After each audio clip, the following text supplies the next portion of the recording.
Bezrat Hashem, nous allons parler de la Sugya de Bracha She'ena Tzricha. Alors, d'abord quelques généralités. Bracha She'ena Tzricha, Bracha Levatala, Bracha She'ena Tzricha, nous avons là-dessus trois dargot. La première darga, Bracha Levatala, c'est-à-dire une bracha qu'on dirait carrément en vain. Par exemple, Birkat HaNe'enin, on sait très bien que Birkat HaNe'enim était institué pour la consommation d'un aliment. Alors, dire une bracha sans consommer, sans par la suite consommer un aliment, c'est une bracha levatala, puisque entre guillemets, elle sert à rien. Bracha levatala. Ensuite, deuxième darga, moins grave, c'est une bracha she'ena tzricha. C'est-à-dire que la bracha n'est pas levatala, elle vient sur la consommation d'un aliment, mais cette bracha, on n'est pas obligé de la faire. Par exemple,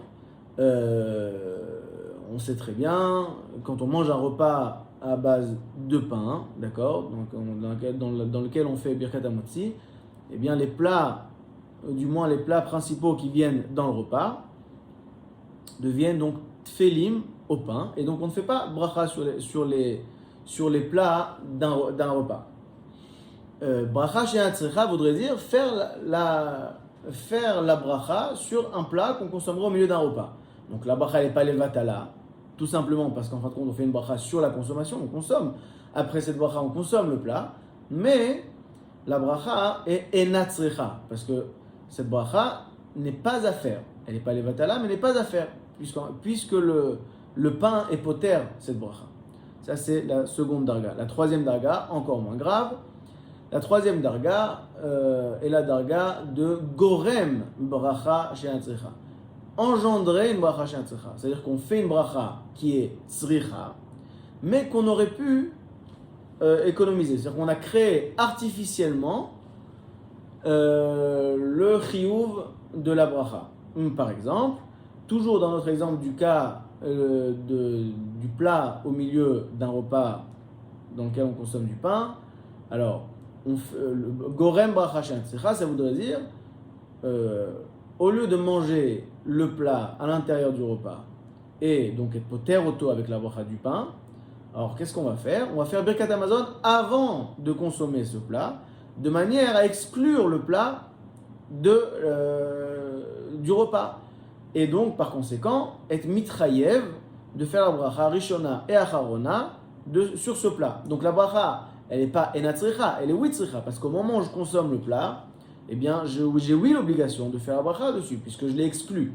Mais, j'aurais pu ne pas l'exclure. C'est-à-dire, de manière artificielle, j'ai créé de manière artificielle le chiyuv de la bracha. Ça s'appelle gorem bracha she'ena tzricha. Trois dargotes différentes, avec des nafkaminot, que Bezrat Hashem nous allons voir. Le makor, avant le makor, il faut savoir que dans le Hashon de Chazal, bracha she'ena tzricha peut vouloir dire bracha levatala, bracha she'ena tzricha ou gorem bracha she'ena tzricha. C'est une formule générale. Les Rishonim ont fait les différences, mais au niveau du Shas, il n'y a pas de... C'est une formule générale sur les trois dargotes. Le makor dans le Shas, alors nous avons deux mekorot essentiels dans la Gemara. Le premier makor se trouve dans la Gemara dans Brachot, Daf Lamed Gimel. La Gemara, alors nous savons très bien la halacha que la Havdalah, on l'a fait en deux volets. On fait le premier volet dans la bracha dans la Hamida, dans la Tachonan Tanu. Dans la bracha de la Tachonan, on rajoute Atachonan Tanu, Motzei Shabbat, donc qui est la Havdalah, et dans cette bracha, on finit comme d'habitude. Baruch Ata Hashem Cholen Hadat. On a seulement la mention de la Havdalah. On mentionne là-bas toutes les Havdalot, on dit Ben Kodesh Lechot, Ben Or Lechosher, etc., mais la bracha se finit par Cholen Hadat. Et le deuxième volet de la Havdalah, c'est la Havdalah qu'on fait après la Tfila, sur le kos, sur un kos shel yain. Et donc cette Havdalah, on répète le même texte, mais on finit par Baruch Ata Hashem Avdim Ben Kodesh Lechot. Donc ces deux volets, ces deux volets sont deux takanot chronologiquement indépendantes. Au début, il y avait une takana Gemara, elle nous raconte qu'au début, il y avait la takana de dire la Havdalah uniquement dans la Hamida. Après, on a rajouté une deuxième takana sur le kos. Bon, c'est deux takanot différentes. Voilà ce qu'on est posé que la halakha. Mais la Gemara qu'on va citer, à ce niveau-là, pense que soit l'un, soit l'autre est poter. C'est-à-dire que soit Atachonantanu dans la Mida suffit pour s'acquitter du chouv de l'Abdallah, soit à la cause. Et donc la Gemara nous ramène l'enseignement de Rav Acha Aricha Kamei de Rav Chinana, qui a dit la chose suivante. Amavdil batfila meshubach yoter mimi she'avdil la kos. Celui qui fait la bracha, la Avdallah dans la tfila, dans Tachonantanu, est plus louable, donc c'est mieux, que de le faire sur le kos, sur donc le deuxième volet de l'Avdallah, c'est mieux. Ve'imivdil bezu bezu, yanuch lo brachot al rosho. S'il a fait les deux, donc la bracha, la Avdallah dans Tachonantanu, plus la Avdallah sur le kos, yanuch lo brachot al rosho, c'est encore mieux, c'est le top. Demande la Gemara, Hagufa Kashia. Amar tamavdil bitfila mishubach yoter mimi she'avdil la kos alma tfila yechuda sagi. Au début de l'enseignement, tu me dis, si tu fais la Avdallah dans la Hamida, c'est mieux que de le faire sur le kos. Sous-entendu que ça suffit. L'un des deux suffit. Si tu as fait la Avdallah dans la Hamida, c'est bon, tu as quitté, tu n'as plus besoin de faire autre chose. Tu n'as plus besoin de faire une autre Avdallah sur le kos. C'est ce qu'on entend du premier enseignement. Et à la fin de l'enseignement, tu me dis, s'il a fait la Avdallah aussi bien dans la Hamida que sur le kos, c'est le mieux. Demande la Gemara avec Evan denafik la bechada iftar. Étant donné que, comme on l'a entendu du début de l'enseignement, seule la Avdallah dans la Hamida seulement suffit pour s'acquitter. Donc si tu répètes la Avdallah sur le kos, c'est une bracha she'ena tzricha. C'est de trop. Ve'amarav v'itema yesh lakish ve'amar Rabbi Yochanan ve'yesh lakish d'amret ravayu kol ha'mevarer bracha she'ena tzricha over mishum lo tisa. C'est un issur de faire bracha she'ena tzricha. Donc comment tu peux en même temps penser que en faisant la Avdallah dans la Hamida dans Atachonantanu, ça suffit pour s'acquitter, et en même temps penser que c'est mieux de faire dans Atachonantanu et sur le kos. Yichora, puisque tu t'es acquitté avec le premier volet, le second est de trop. Voilà ce que demande la Gemara. Donc c'est une bracha she'ena tzricha. Répond la Gemara. Eima hachi, im ivdil bezu velo ivdil bezu, yanuch lo brachot al rosho. Bémet, il faut pas lire, il faut lire différemment la fin de l'enseignement. Ne pas dire que s'il a fait l'Avdallah et dans l'un et dans l'autre, yanuch lo brachot al rosho, mais il faut lire différemment. S'il a fait l'Avdallah que sur le kos et pas dans la Hamida, yanuch lo brachot al rosho. C'est le mieux. Donc voilà, premier accord dans lequel la Gemara donne le issur de bracha she'ena tzricha. Second accord se trouve dans la Gemara de Yoma. Au début du 7e pérec, la Gemara décrit la avoda du Kohen Gadol pendant Yom Kippour. Et la Gemara dit que le Kohen Gadol, à un certain moment, amène un Sefer Torah et lit la Kriyat Torah. Quels sont les Kriyot Torah de Yom Kippour? Alors dit la Mishnah dit, premièrement, lire Parashat Acharemot, là où on raconte la mort de Nadav et Avihu. Ensuite, lire Parashat Emor, Ach Be'asor. Ça, c'est les psukim qui concernent la avoda du Kohen Gadol pendant Yom Kippour. Et troisièmement, donc ça se trouve dans Vaïkra. Et troisièmement, dans le Sefer Bamidbar, le Moussaf qui concerne Yom Kippour, d'accord? C'est-à-dire dans la Parashat Pinchas, le Moussaf qui concerne Yom Kippour. Dit la Mishnah, Ach be'asor shebechumash hapikudim, ça veut dire la troisième partie de la Kriyat Torah dont on a parlé, donc la Parashat Pinchas qui se trouve à Bamidbar, Koré Alpé. Ça, il ne le lit pas dans le Sefer Torah, il le dit par cœur. Il le dit par cœur. Demande la Gemara, pourquoi tu le dis par cœur? Daf Ain, la Gemara demande pourquoi tu lis par cœur, pourquoi tu lis pas dans Sefer Torah. Alors on sait bien que entre les deux premières parties de la Kriyat Torah et Bamidbar, il se trouve, il y a beaucoup de parachiotes entre les deux. Donc il faut être golel le Sefer Torah. Si on veut lire à l'intérieur du Sefer Torah, il faut être golel le Sefer Torah. Il faut le rouler pour y arriver jusqu'à Parashat Minchas. Alors demande à la Gemara, t'as qu'à rouler, t'as fini Acharemot, t'as fini Emor, roule le Sefer Torah jusqu'à Bamidbar, jusqu'à Parashat Pinchas, et lis dans le texte. On a une mise à lire dans le texte, on a même un issour de ne pas lire dans le texte. Diagmara, non, une tircha de Tibura. Le temps de, comme c'est long, le temps de rouler jusqu'à Parashat Pinchas, c'est long et tircha de Tibura. C'est désagréable pour le Tibour. Bon, demande la Gemara, bon alors d'accord, amène un autre Sefer Torah que tu prépares auparavant à la Parashat Pinchas.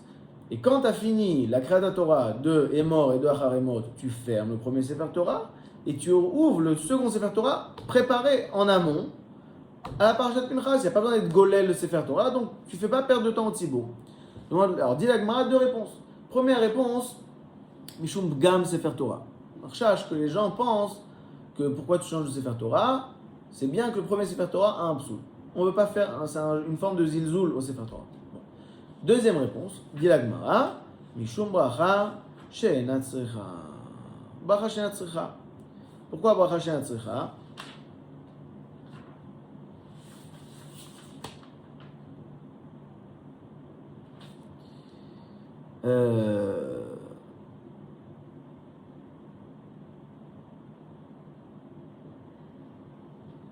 Resh Lakish Amar, Mishum, donc le premier théo c'est Ravona Bar Yehuda, Mishum Bgamo Shel Rishon, Resh Lakish Amar, Mishum Bracha She'ena Tzricha. Parce que étant donné que tu ouvres un autre Sefer Torah, et que cet autre Sefer Torah demande forcément une nouvelle fois la bracha de Asher Bacharanu Mikolam, la bracha de quand on monte à la Torah. Or, cette bracha, on peut en faire l'économie. Pourquoi on peut en faire l'économie? Parce que tu peux rester dans le premier Sefer Torah ou le lire par cœur, et de cette manière, faire l'économie de une deuxième fois la bracha. Alors, pour sortir un second Sefer Torah et par ce biais s'obliger de faire une deuxième fois la bracha de Asher Bachar Banu Kol Ha'amin, la bracha de Kriyat Torah, c'est une bracha she'ena tzricha.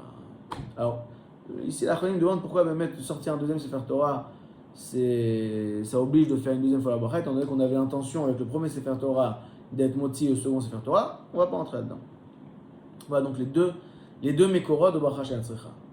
Les Maaseh, ce klal de bracha she'ena tzricha, il y a des exceptions. Il y a des exceptions, on va en dire quelques-unes. Première exception, c'est quand on fait une bracha, on est gorem bracha she'ena tzricha, pour éviter un safek brachot. Alors par exemple, ce qui est marqué dans le Shulchan Aruch Siman Kuf Ayin Daled, le Shulchan Aruch, on connaît la marque entre les Géonim et les Rishonim. Est-ce que un repas fait à base de pain, donc quand on mange du pain, on sait très bien que tout ce qu'on mange avec le pain devient tafel au pain, et donc on ne fait pas de bracha sur les plats qu'on mange avec le pain. Mais est-ce que la boisson fait partie du repas, et donc elle aussi est exemptée de bracha? Boire de l'eau, c'est exempté de bracha dans un repas, ou non? Ce que le pain exempte de bracha par le principe du Ikar Tafel, c'est seulement les aliments solides. Mais les liquides, on ne parle pas de vin, le vin c'est pas shoot, que c'est pas tafel. En tout cas l'eau. L'eau, est-ce que l'eau est tfela par rapport au pain? Oui ou non? Alors nous les massés, on est possède que c'est tafel, comme on sait très bien. Mais, dit le Shulchan Aruch Siman Kuf Ayin Daled, Yereh Shamayim, c'est quelqu'un qui voudrait éviter tout safek. Qu'est-ce qu'il fait? Il a qu'à, avant de faire la bracha, avant de faire Netiat Yadayim et Hamotzi, boire un petit peu d'eau, sur lequel donc il sera forcé de dire She'akol, puisqu'il n'a pas encore fait Hamotzi.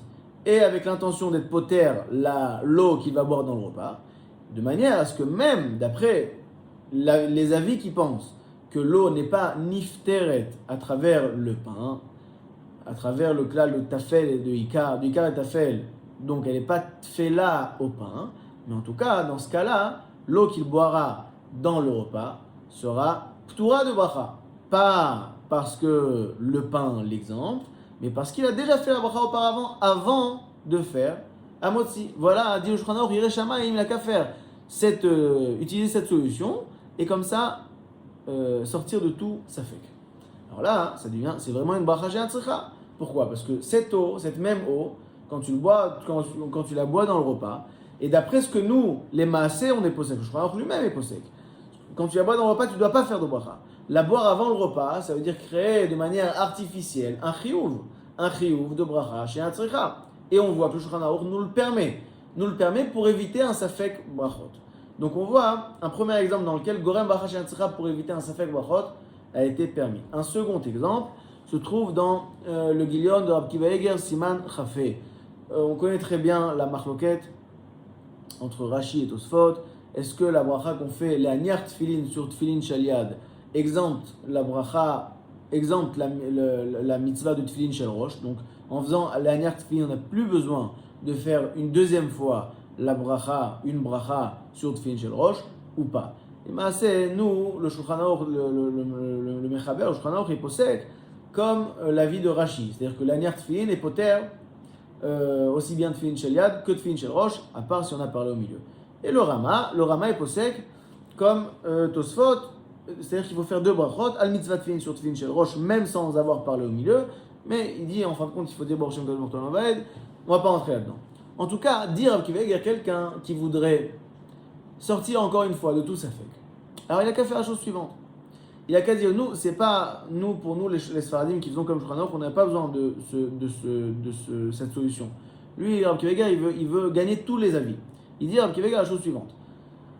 Quand il fait la bracha, la niar tfilin sur le tfilin shalial, alors il a qu'à faire la condition suivante et dire, si la halacha est comme Rashi, que la bracha que je fais maintenant de la niar tfilin est poteret la tfilin shel rosh aussi, alors je suis mechaven de ne pas être motzi tfilin shel rosh.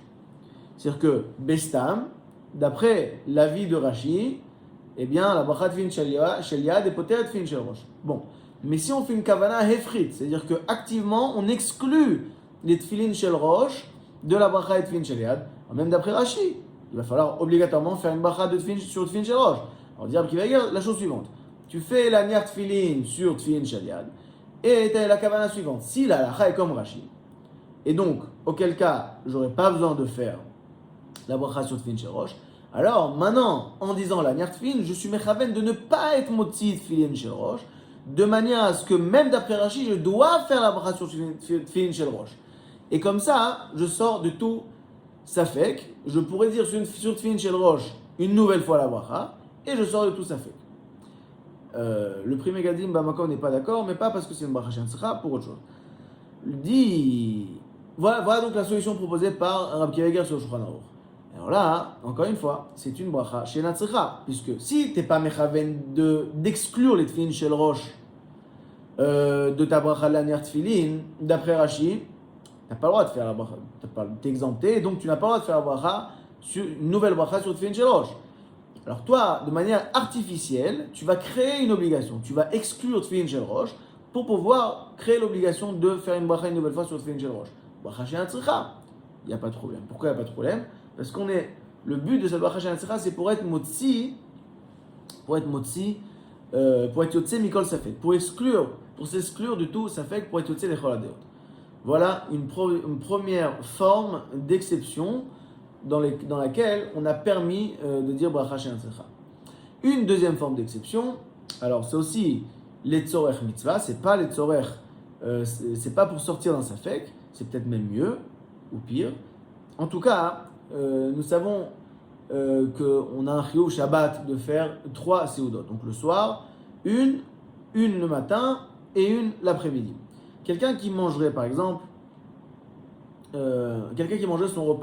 son deuxième repas de Shabbat, celui du matin, donc, il le mangerait tard.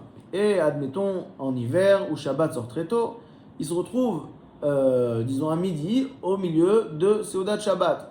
Et il sait très bien que s'il continue cette Seudat Shabbat jusqu'à la fin, alors il n'aura plus assez d'appétit pour être capable de faire Souda Shlichit dans 1 heure, en fin de compte, puisque Shabbat sort très tôt. Ce sera une Achila Gassa, il ne sera pas capable de faire Souda Shlichit, or il est Chayab de faire Souda Shlichit. Alors il a un problème. S'il continue sa Souda, il ne pourra pas être Yotze et Dechova de la Souda Shlichit. Alors, on n'a qu'à lui proposer la chose suivante. S'arrêter au beau milieu du repas dans lequel il se trouve, faire directement au milieu du repas Birkat Hamazon, refaire juste après Netilat Yadayim et considérer la deuxième phase de sa Seouda comme Seouda Shlichit. Parce qu'en fin de compte, qu'est-ce que c'est une Seouda? Une Seouda, c'est un repas dans lequel on fait Hamotzi au début et Birkat Hamazon à la fin. Donc moi, j'ai un repas que si je le finis, je ne pourrais pas faire Seouda Shlichit. Très bien, pas de problème, je le coupe en 2. Le problème, c'est que ça devient une bracha she'eina tzricha. Puisque le repas tel qu'il est, je fais une fois Hamotzi, une fois Birkat Hamazon. Point. Faire Birkat Hamazon maintenant, c'est m'obliger, par conséquent, à refaire Netilat Yadayim et Hamotzi après, et donc refaire Birkat Hamazon à la fin du deuxième volet de ma Seouda. Donc c'est une bracha she'eina tzricha. C'est la raison pour laquelle Tosfot, Shabbat Kufutret Amud Aleph, dit non, t'as pas le droit, bracha she'eina tzricha. Eh ben, soit la prochaine fois tu t'y prends plus tôt, soit t'as perdu, Souda Shlichit, trop tard. Mais le Rosh B'Tshuvat HaRosh, qui a amené dans Bet Yosef, si on a acheté avec Aleph, il dit non, c'est pas une bracha she'eina tzricha. Pourquoi? Parce que, étant donné qu'il est chayav de faire Souda Shlichit, donc c'est vrai que quand tu considères que la Seouda elle-même dans laquelle tu te trouves, c'est une bracha she'eina tzricha, mais par rapport au chiyuvim de cette personne, c'est une personne qui a le chiyuv de faire une Souda Shlichit. Donc à cause mishum kvod Shabbat, itiru, kvod Shabbat, c'est-à-dire le chiyuv de Souda Shlichit qui découle de kvod Shabbat, itiru de faire bracha she'eina tzricha. Et c'est comme ça que nous sommes poskim la halacha ol maaseh. Alors les achronim disent que quand même, quand tu utilises cette solution, fais Birkat Hamazon, ne fais pas directement juste après Netilat Yadayim. Pourquoi? Pour pas que ça soit vraiment une mise en scène exagérée. Mais il est conseillé de faire une pause au milieu, marcher un peu, faire une certaine pause, faire une mincha au milieu, de manière à ce que ce soit pas vraiment une mise en scène. En tout cas, la halacha ol maaseh, on voit bien que c'est pas une bracha she'eina tzricha. Et pour cause, parce que la raison pour laquelle on fait cette bracha she'eina tzricha, c'est à cause d'un chiyuv de Souda Shlichit. Donc voilà 2 formes d'exception à ce klal de bracha she'eina tzricha. Voilà, donc de manière générale, quelques grandes lignes. Maintenant, nous allons, Bezrat Hashem, essayer de rentrer dans le cœur du sujet. Et je me suis dit, cette fois-ci, qu'il serait intéressant de rentrer dans le cœur de ce sujet à travers un cas pratique. Nous connaissons le chiyuv de Mea Brachot, d'accord? C'est une takana de David HaMelech, et les Chachamim lui ont trouvé un smach dans le pasuk, Ma Hashem Elokecha Shoel Meimach Ma Mea, 100 brachot. Donc on a un chiyuv de dire 100 brachot par jour. Alors, Mimot Achol, en semaine, on n'a pas trop de difficulté à trouver 100 brachot. On fait le calcul, on y arrive plus ou moins. 100 brachot, sans grands efforts. Le problème se trouve Shabbat, où les amidot sont moins longues, et donc on a d'autres brachot qui ne se trouvent pas Shabbat. Pire encore, Yom Kippour. Et donc là, on a vraiment du mal à faire les 100 brachot. Alors, quel serait le deal d'une personne qui serait gorem bracha she'eina tzricha pour arriver à ces 100 brachot? Lui, il se trouve au milieu, il se trouve pendant Shabbat, il voit qu'il est loin du compte des 100 brachot. Alors qu'est-ce qu'il fait? Il va goûter des salades, par exemple. C'est l'habitude dans beaucoup de kilot de faire ça, de goûter des salades avant Motzi, ou faire Birkat Hamazon avant la fin du repas. Donc il va être gorem bracha she'eina tzricha, puisque s'il avait mangé ses salades à l'intérieur du repas ou ses plats avant Birkat Hamazon, donc aussi encore une fois à l'intérieur du repas, il n'aurait pas dû faire ni de bracha rishona, ni de bracha acharona. Là, il s'oblige à faire une bracha rishona. Ou si, par exemple, il fait le Birkat Hamazon avant le dessert, alors il n'aurait pas dû faire de bracha achrona. À cause de son acte, il va engendrer un chiyuv artificiel de bracha achrona. Alors dit le Shla HaKadosh, il n'y a pas de problème. Bracha she'atzrecha letzorer hashlamat mea brachot, ça devient une bracha tzrecha. C'est un tzorer. Le tzorer de dire une bracha quand tu consommes quelque chose, ça rend la bracha tzrecha. Eh bien le tzorer de dire une bracha quand tu es obligé de faire la bracha parce que tu as 100 brachot à faire et que tu n'as pas le compte, eh bien c'est aussi un tzorer, ça devient une bracha tzrecha. On aurait le droit donc, on a le droit d'après le Shla, on a le droit d'être gorem bracha she'ena tzrecha pour arriver au compte de 100 brachot par jour qui sont difficiles à atteindre le Shabbat. Voilà l'avis du Shla HaKadosh. Le Magen Avraham, Siman Resh Tetvav, n'est pas d'accord. Il n'est pas d'accord avec ça. Il dit que bracha she'ena tzrecha reste ena tzrecha, même si la raison pour laquelle on en crée l'obligation est le chiyuv de mea brachot.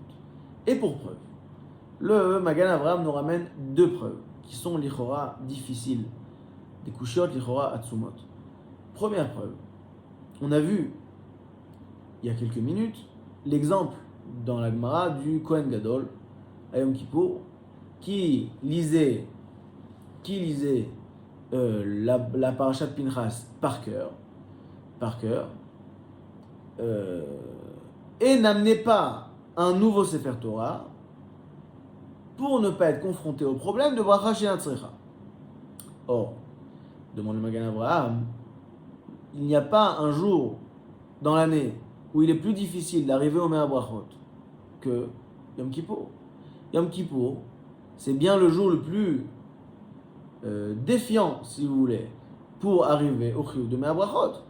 Et afal piken, malgré cela, la Gemara nous a dit qu'il y a un issur de bracha she'ena tzrecha pendant Yom Kippour. Comment toi, le Shla, tu peux me dire que bracha she'ena tzrecha rend une bracha tzricha, ça la rend tzricha? Voilà, tu vois bien que la Gemara parle de Yom Kippour et fait mention du problème de bracha she'ena tzrecha. Yom Kippour aussi, on a un problème de mea brachot. On a du mal à faire le décompte des mea brachot. Premier problème, première kushia du Magen Avraham. Seconde kushia du Magen Avraham, ce qu'on a mentionné aussi, encore une fois, il y a quelques minutes, l'histoire de Seuda Shlishit. Dit le Magen Avraham, pourquoi Tosfot interdisent de faire cette solution-là, de couper la Seuda de Shabbat en deux pour gagner une bracha, pour gagner le chiyuv de Seuda Shlishit? À cause du issour de bracha she'ena tzrecha. On se trouve Shabbat. Seuda Shlishit, c'est Shabbat. On se trouve Shabbat. Or Shabbat, on a besoin d'arriver difficilement. On met un brachot. La Falpiken Tosfot nous a interdit de faire une bracha she'ena tzrecha.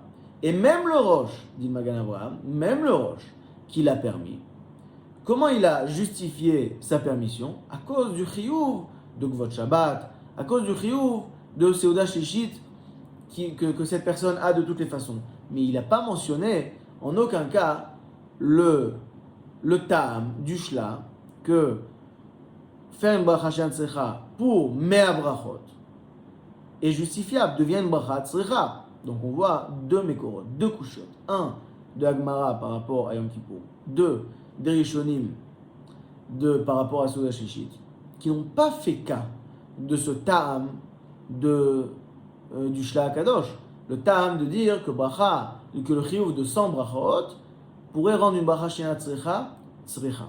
Voilà donc deux kushiot atzumot.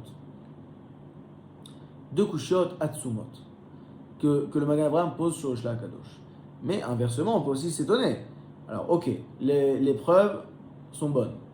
Mais en fin de compte, on peut se poser la question, quelle est réellement la différence? D'après le Magen Avraham, quelle est réellement la différence entre le chiyuv qu'a une personne de faire une bracha parce qu'il a mangé du pain, donc il y a un chiyuv de faire Birkat Hamazon, et le chiyuv qu'a une personne de faire une bracha parce qu'il doit en faire 100 par jour? Pourquoi, dans le premier cas, la bracha devient tzrecha, et dans le deuxième cas, la bracha n'est pas tzrecha? Pourquoi ce tzorer est meilleur et plus justifiable que le second tzorer? Voilà le problème. Alors, là-dessus, sur cette kushia, on a un tiroutz Sefer Even HaOzer. Even HaOzer, Rabbi Ozer Abad Clemento. C'est un livre qui est imprimé à la fin du Shulchan Aruch. C'est un livre, c'est des Chidushim, Chidushim Halachot, sur le Shulchan Aruch. Et donc il est imprimé à la fin du Shulchan Aruch. Et ce livre, Siman Reshut Bet, Orach Chaim Siman Reshut Bet, dit la chose suivante.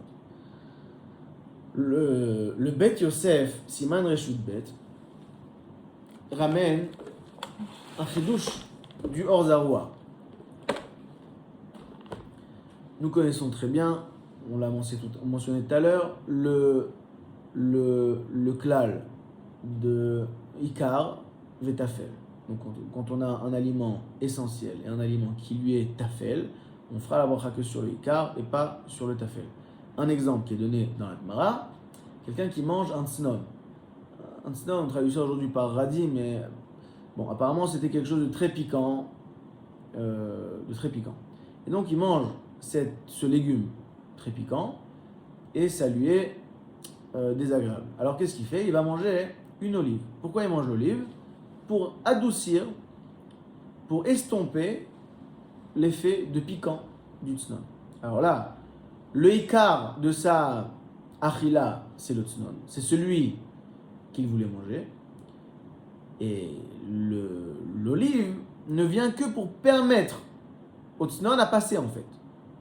Donc c'est pas, il devient tafel. Alors dans ce cas, on fera la bracha uniquement la bracha sur le tsnon, boré peradama, et pas la bracha sur le zaït, sur l'olive, boré peradama. Pourquoi? Parce que le tsnon devient ikar et le zaït devient tafel. Dit le Bet Yosef la chose suivante, au nom du Orzaroa. Hanemile kshatznon ikar vechaviv. אבל אם הצנון עיקר ולא חביב, יברך על הזית וחוזר ומברך על הצנון, וחוזר ומברך על הצנון. Dit le Or Zarua, il dit le tsnon est ikar, certes. Mais si, en plus du fait qu'il soit ikar, le tsnon est ikar et il est chaviv, c'est de ça que parle la Gemara.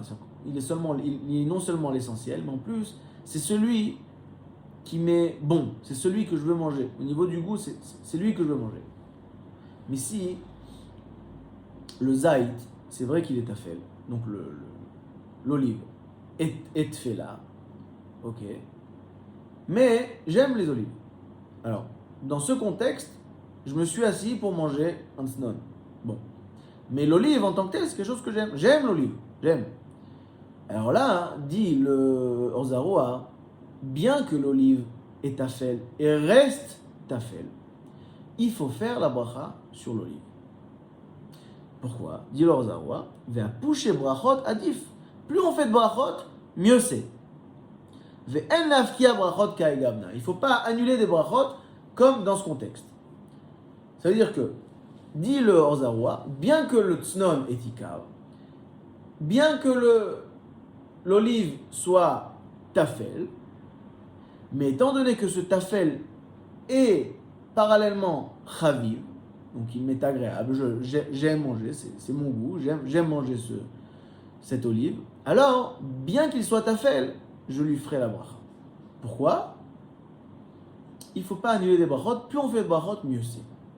Demande Magan Avraham, plus on fait de brachot, mieux c'est. Je ne comprends pas. Magan Avraham, c'est un reshut bet. Mais nous, on connaît le klal exactement inverse. Bracha, she'ena tzricha. C'est assourd de faire une bracha she'ena tzricha. Toi, tu me dis, plus tu fais de brachot, mieux c'est. À l'inverse. Il faut bien comprendre, le Or Zarua n'a pas dit qu'à cause du fait que l'olive soit chaviv, elle devient ikar. C'est pas ce qu'il a dit. Il a dit, elle reste tfela. Elle reste tafel, l'olive. Elle est tafel. Elle est tafel, mais puisqu'elle est chaviv, alors je lui fais une bracha en tant que tafel. Comment tu peux faire une bracha sur du tafel?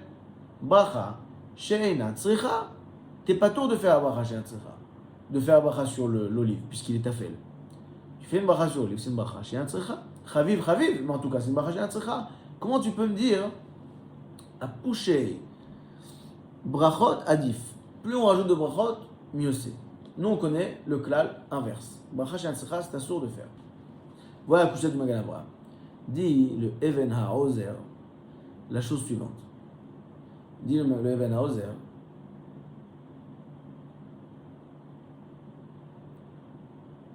quand est-ce qu'on dit le klal de bracha chez Natsricha,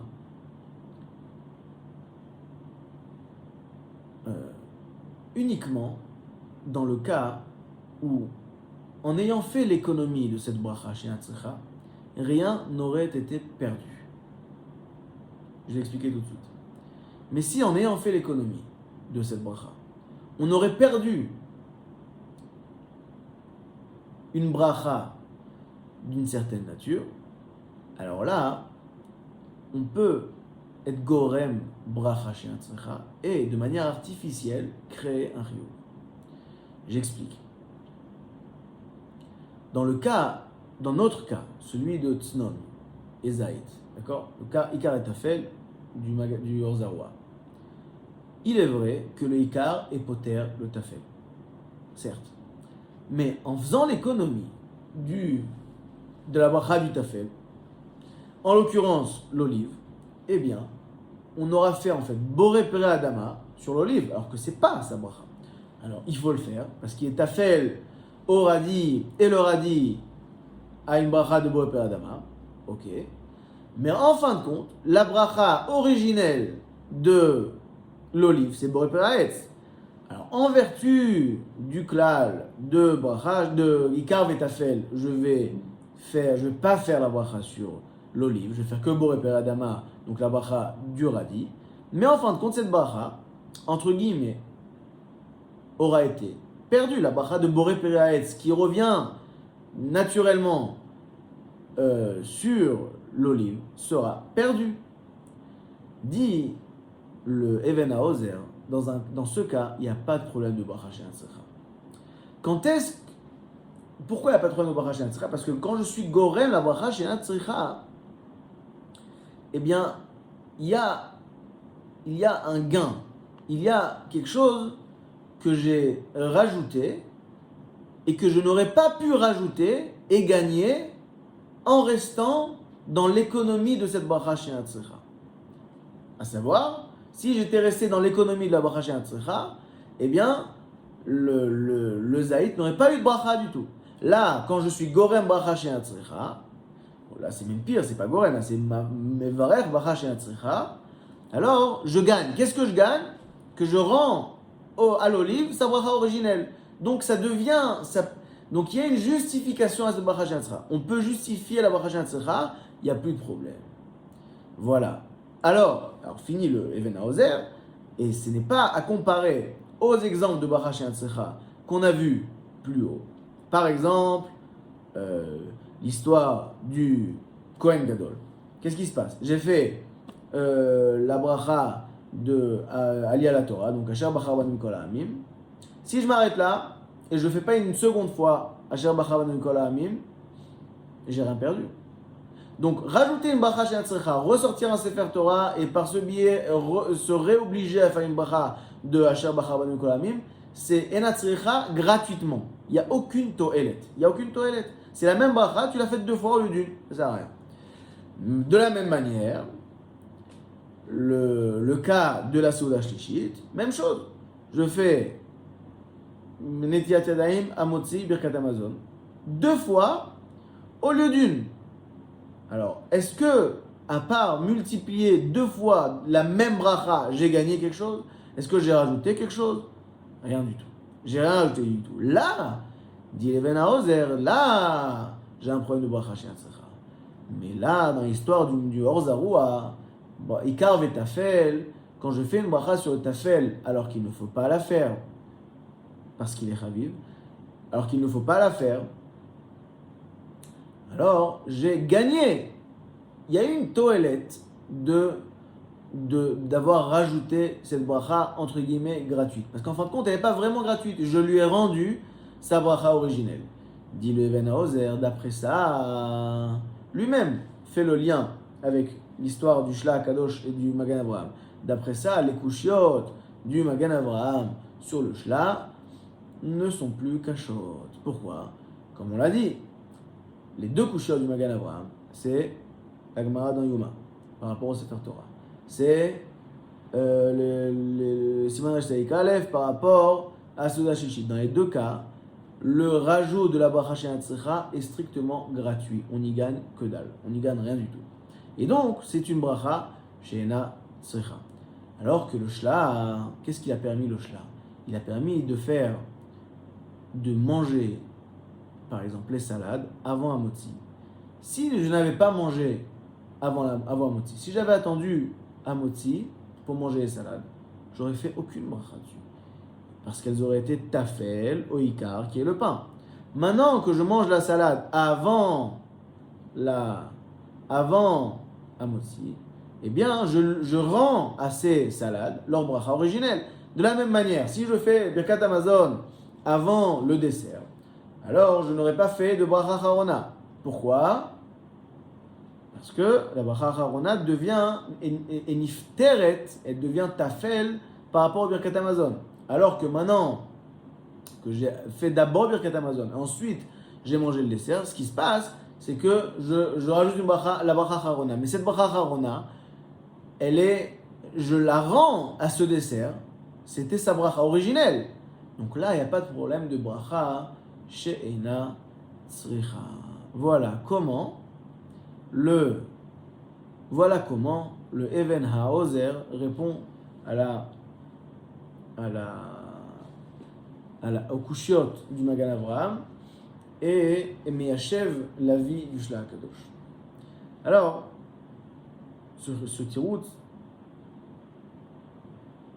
paraît clair, mais humblement, il y a quand même une éhara que j'ai à faire sur ce tirout. Une éhara, peut-être pas une kushia atsuma, mais en tout cas une éhara. Deux éharot. La première éhara, c'est la suivante. Les exemples qu'a donné le Shla HaKadosh,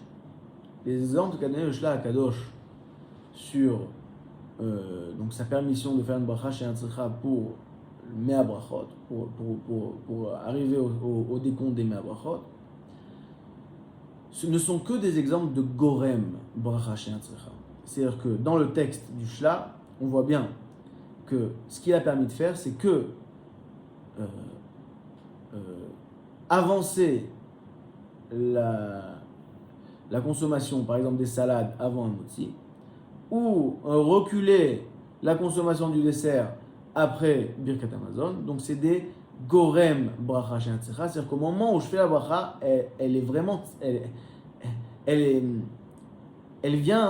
j'en suis chayav, je suis chayav de faire cette bracha. Seulement j'aurais pu économiser ce chiyuv. Donc c'est gorem, comme on l'a dit plus haut, gorem bracha she'ena tzricha. Le Shla HaKadosh n'a pas permis de faire une bracha she'ena tzricha, à savoir, le Shla HaKadosh n'a pas permis, à cause de ma brachot, au milieu d'un repas, sans faire Birkat Hamazon avant, faire la bracha Shakol Yamid Varo sur un plat de viande, par exemple. Ça, il l'a pas permis. Ça, le Shla HaKadosh n'a pas permis. Il n'a pas permis, à cause de Mea Brachot, de faire une bracha she'ena tzricha. Il a permis uniquement d'être gorem bracha she'ena tzricha. Or, et c'est là où on a un problème, or, le makor du chilouk du Even HaOzer, donc c'est le Orzaroua qu'on a vu par rapport au Tznon et au Zaït.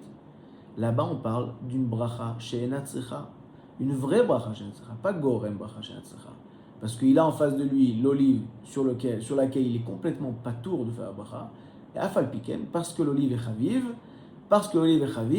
il va faire une bracha she'ena tzricha mamash. C'est pas gorem bracha she'ena tzricha. Donc si on suivrait le raisonnement du Even HaOzer, le Shla HaKadosh devrait nous permettre, à cause de Mea Brachot, de faire une vraie bracha she'ena tzricha. Or ça, le Shla ne l'a pas permis.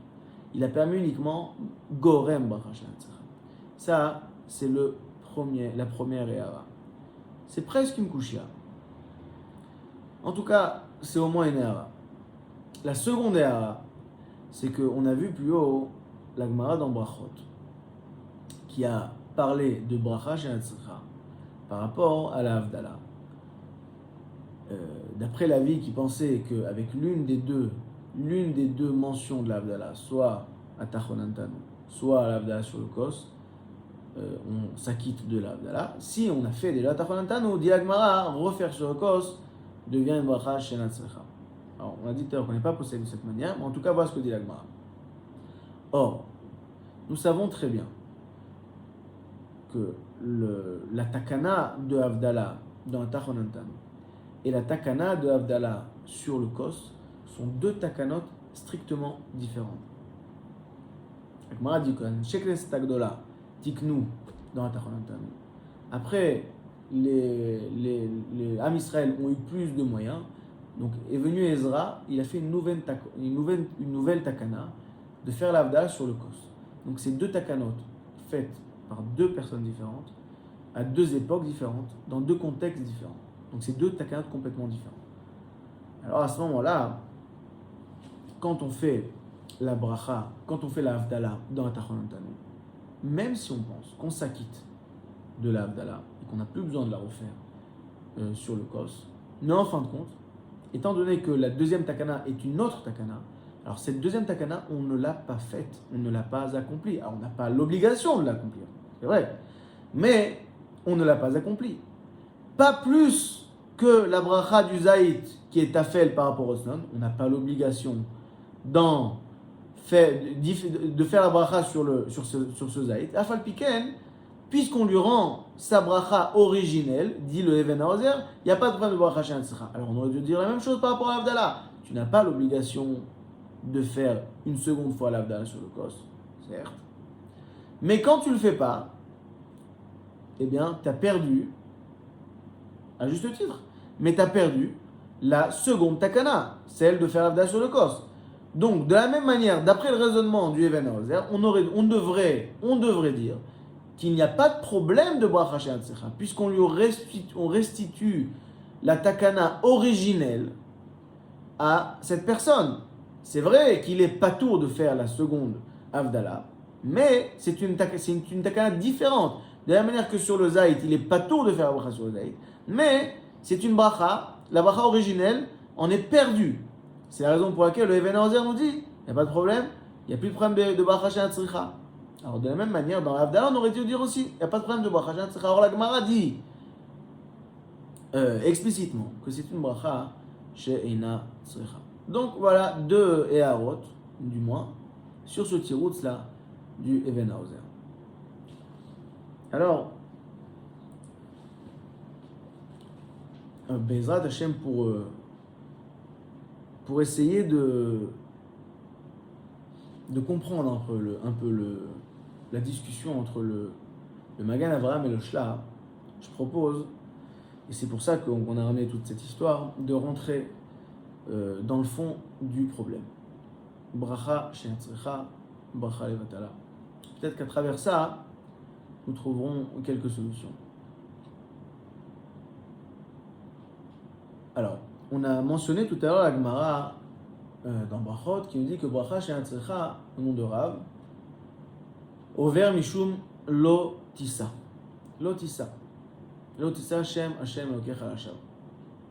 On a une machloket rishonim. Est-ce que c'est vraiment un issour de Oraïta ou alors c'est un issour de Rabbanan? Et le pasuk qui est mentionné dans la Gemara, c'est une asmarta. Premier avis, les rishonim qui pensent que c'est un issour de Oraïta. En premier lieu, le Rambam. Le Rambam, alors d'abord le Rambam recopie mot par mot cette Gemara, l'otissa, mais en tant que tel, c'est pas une raya. C'est pas une raya, parce que le Rambam a l'habitude de recopier la Gemara. Il y a certains achronim qui pensent que même d'après le Rambam, c'est la Rabbanan. C'est Me'od Dachouk, je vais vous dire pourquoi. Parce que d'abord, on a un Rambam Bilchot Shvuot. Le Rambam dit la chose suivante. Hashomea azkarat Hashem mipi chavero, celui qui entend la mention du nom divin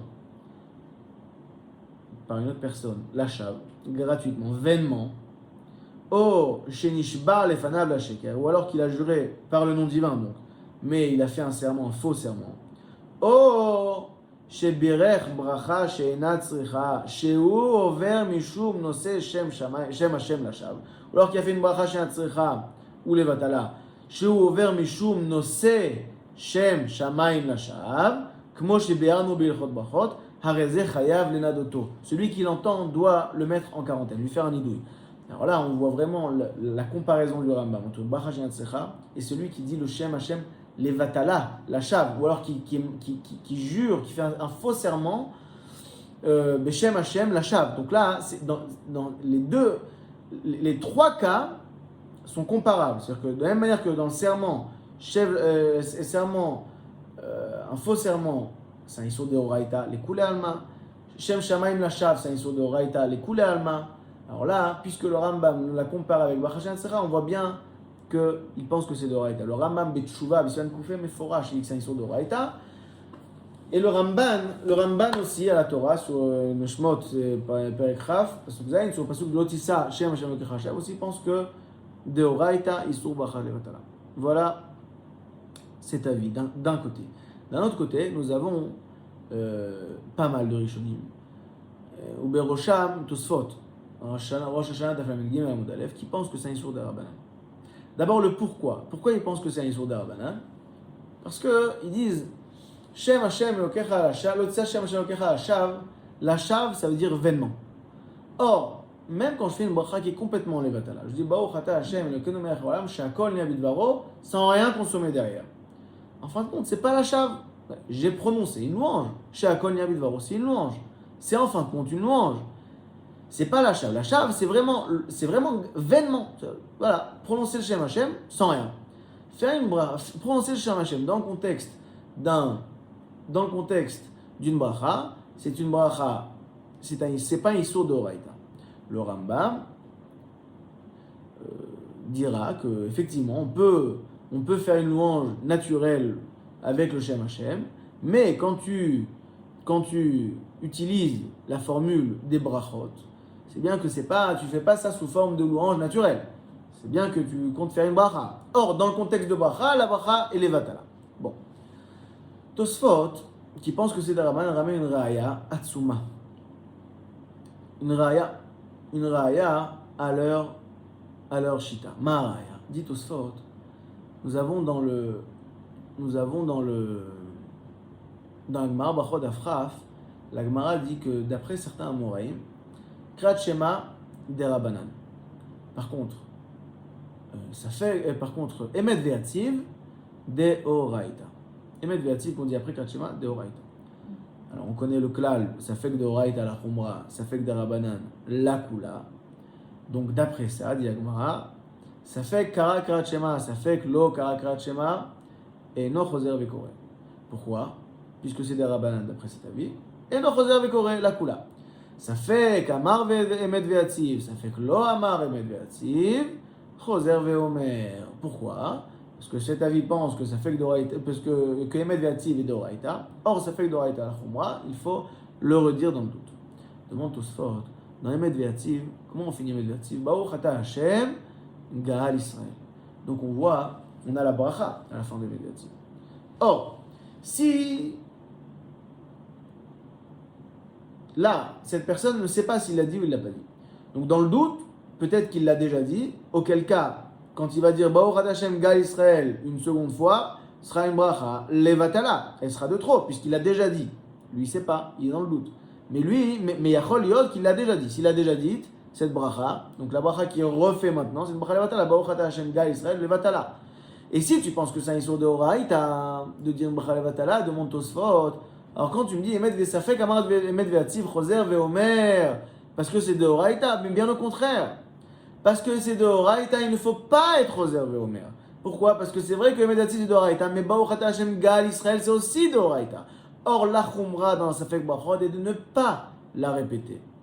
Au contraire, de ne pas la répéter.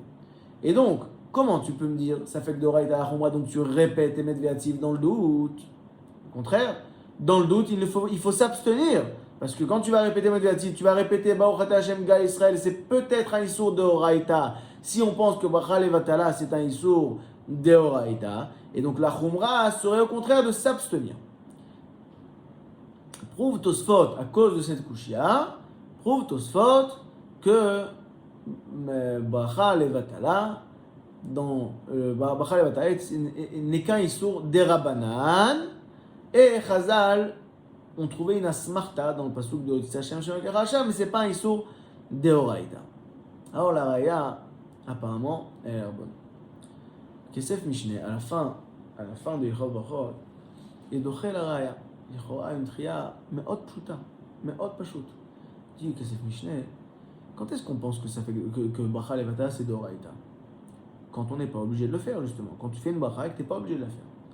Mais si j'ai l'obligation de répéter à cause du principe de Safek de Raïta la Khumra, par exemple, Safek Amar Emet Ve'ativ, d'après cet avis, il doit relire Emet Ve'ativ à cause de Safek de Raïta la Khumra. Donc aujourd'hui, je me trouve, en vertu de ce principe de Safek de Raïta la Khumra, dans l'obligation de répéter une seconde fois Emet Ve'ativ.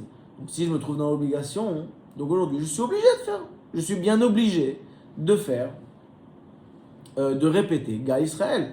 Donc c'est pas une bracha chez un tzricha, c'est une bracha tzricha. Pourquoi c'est une bracha tzricha? C'est une bracha tzricha parce que justement, j'ai l'obligation à cause ça fait que d'oraïta la khumra de répéter cette bracha. Et cette tria, ce tiroutz à la kushia, à la raya de Tosfot contre le Rambam est tellement simple, tellement droite, l'Ichora, que ça devient même une kushia sur Tosfot. Comment Tosfot ont pu ramener une raya de Safek Amar Emet Ve'ativ au klal de Bracha Levatala? Bracha Levatala, c'est quand c'est Levatala. Mais là, c'est pas Levatala, puisque le klal de Safek de Raïta la Khumra m'oblige à répéter ce Emet Ve'ativ. Donc le Kesef Mishneh, il répond ça pour répondre au Rambam. Mais non, on se demande, c'est tellement simple que une fois que ça a été dit, on ne comprend plus la Raya Tosfot. Pourquoi Tosfot? On ne peut pas dire que Tosfot n'a pas pensé à ce tirout. C'est trop simple comme tirout. Pourquoi Tosfot n'a pas été d'accord avec ce tirout? Pourquoi Tosfot dit que même, autrement dit, Tosfot dirait que même quand je suis obligé de dire la bracha à cause de Safek de Oraïta la Khumra, alors c'est quand même considéré comme une bracha chez Eina Tzricha. Et donc c'est à comparer avec une bracha chez Tzricha classique que je n'ai aucune obligation du tout, zéro obligation de refaire. Donc là, on avance d'un pas. Là, on voit un nouveau vikouar, une nouvelle discussion entre le Rambam et Tosfot sur les limites de la définition de bracha tzricha, bracha she'ena tzricha. D'après le Rambam, bracha qui en tant que tel est tzricha. Mais à cause d'un klal extérieur de Safek de Raïta la Khumra, je dois la répéter. Par exemple, le cas de Amar Emet Ve'ativ, eh bien ça devient une bracha tzricha. Tosfot, et donc par conséquent, ce n'est pas à comparer à une bracha she'ena tzricha, qui est de Raïta. Tosfot, à l'inverse, Tosfot pense que même le klal de Safek de Raïta la Khumra ne rend pas une bracha she'ena tzricha, tzricha. Et donc, c'est oui à comparer à une bracha she'ena tzricha classique, que rien ne justifie. Et par conséquent, si j'ai une preuve, dans un cas où, à cause du klal de Safek de Raïta la Khumra, que bracha she'ena tzricha est muteret, c'est une preuve pour la généralité du klal de bracha she'ena tzricha qu'il n'est pas deoraita. Alors, quel est le fond de cette discussion? Alors, pour comprendre cela, il faut avancer encore d'un pas. Tosfot nous a dit que bracha she'ena tzricha, ça ne peut pas être deoraita. Et pour cause, elle n'est pas ena tzricha. Alors, il a amené la preuve. Mais la raison pour laquelle elle est ena tzricha, parce qu'elle n'est pas vaine, justement. Comme on l'a dit tout à l'heure, ce n'est pas une bracha vaine. Puisque la bracha vaine, c'est une bracha qui est dite en vain, gratuitement, sans rien, sans aucune toilette. Alors que quand je dis Baruch Ata Hashem She'akol Yamid Baro, et je ne bois rien derrière, alors la bracha, certes, elle est vaine, mais elle n'est pas vraiment vaine, puisque j'ai exprimé une louange, j'ai quand même exprimé une louange par rapport à She'akol Yamid Baro. Donc c'est pas Deoraita. La question qui s'impose, c'est que, donc, si on va jusqu'au bout de ce raisonnement, alors pourquoi c'est un Issour de Rabbanan? Si tu considères, d'après le Rambam dit non, ça, c'est pas une louange. Ça, c'est pas une louange. Quand tu dis Shakol Yavidbor, t'es pas en train de dire une louange naturelle, instinctive. Tu es en train de dire un texte, une bracha fixe. Or, cette bracha, tu la dis pas au bon endroit. Bon, alors c'est un Issour. Tu fais quelque chose de négatif, c'est mal. Mais, d'après le Tosfot, qui pense que c'est pas négatif, puisqu'en fin de compte, tu as exprimé une louange. Alors, si tu as exprimé une louange, très bien. Alors à ce moment-là, pourquoi c'est un Issour des Rabbanan, au moins? C'est une louange, j'ai dit une louange. Alors, pour expliquer le Issour des Rabbanan, et le Pnei Yehoshua, les Maaseh, Brachot Daf Gimel, il fait déjà mention de cette svara. Nous allons voir un autre Tosfot qui se trouve Brachot Daf Raftet. Là-bas, le Tosfot dit la chose suivante. On sait très bien qu'au milieu de la journée, au beau milieu de la journée, si on a une demande, une requête à faire à Kadosh Baruch Hu, une bakasha, ou une oda à faire à Kadosh Baruch Hu, on peut. Il n'y a pas besoin de... on ne fait pas seulement les brachot qui sont imprimés dans les livres. On peut s'adresser naturellement à Kadosh Baruch Hu. Merci pour ci, merci pour ça. Aide-moi ci, aide-moi à ça. Il n'y a pas de problème. Dit Tosfot, même quand on fait ça, il ne faut pas terminer cette demande, cette prière naturelle, par une bracha, Baruch Ata Hashem, Shomea Tfila, donc avec le Shem Hashem. Pourquoi Si j'ai le droit de faire la Tfila, naturellement, pourquoi n'aurais-je pas le droit de finir de la même manière que dans l'Amida? À la fin des bakashot de l'Amida, on finit les bakashot, Baruch Ata Hashem, Shomea Tfila. Et bien, la même chose, au milieu de la journée, je fais une bracha, une Tfila, une Tfila à Kadosh Baruch Hu, je finirai par Baruch Ata Hashem Shomea Tfila. Non. Pourquoi? Tosfot ramène, je vais vous dire le texte, je vais lire le texte de Tosfot.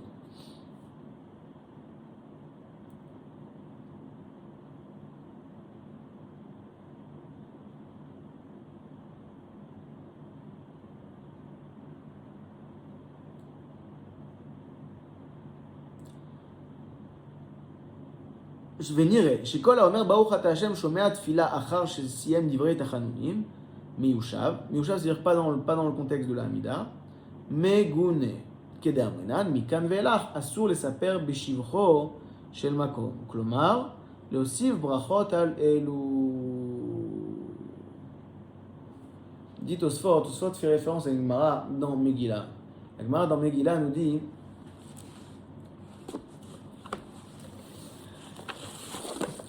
que Mikan, que les shvachim qu'on donne à Kadosh Baruch Hu sont limités. On ne peut pas être mishabeach autant qu'on veut. Dit Agmara, la futrée dans Megillah, Agmara dit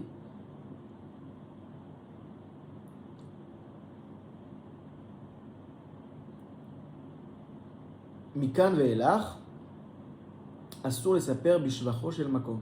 שהקדוש ברוך הוא.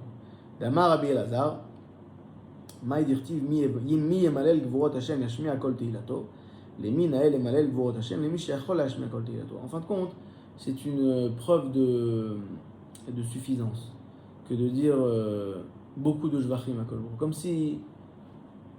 Comme si les shvachim viennent du fait qu'on connaît vraiment les midot d'Akadosh Baruch Hu.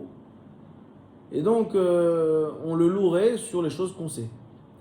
Or, comme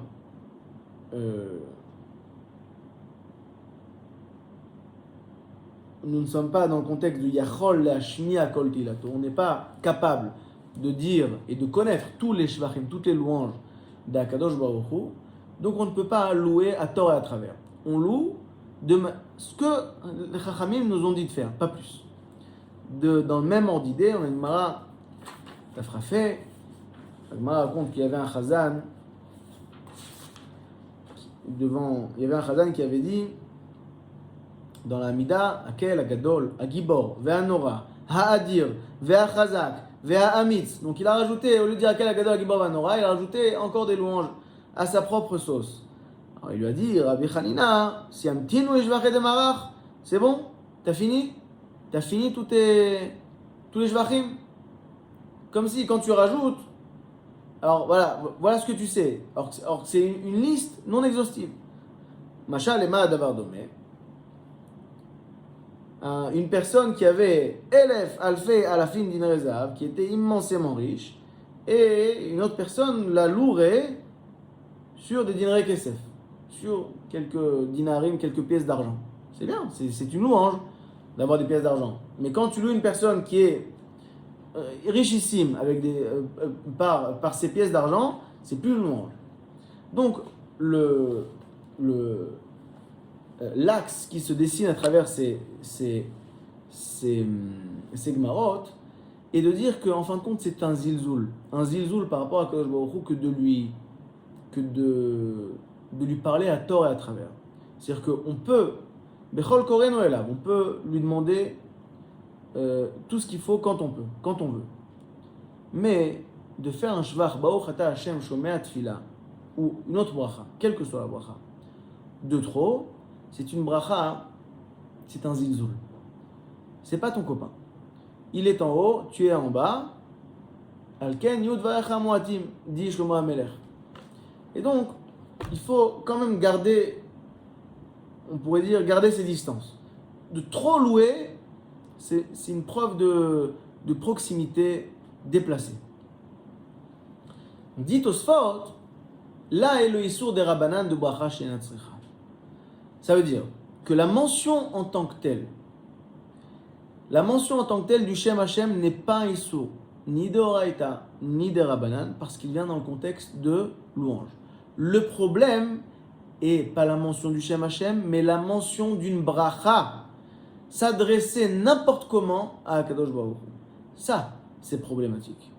La mention d'une bracha. Alors, il n'y a pas de bracha sans Shem Hashem. Si on fait une bracha sans Shem Hashem, c'est pas une bracha, on ne s'est pas adressé.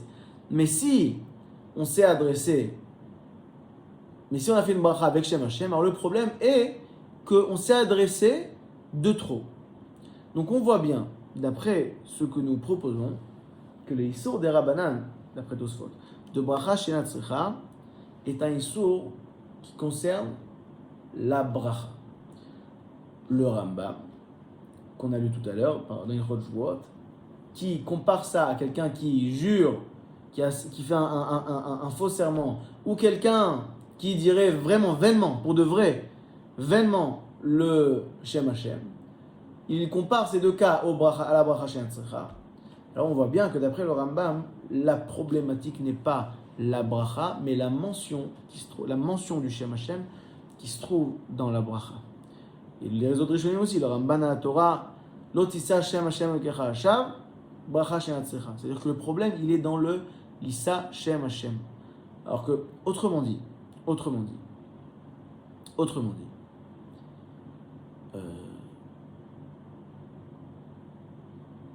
d'après le Tosfot, le problème donc, qui se trouve dans la bracha et pas dans le Shem Hashem, le problème est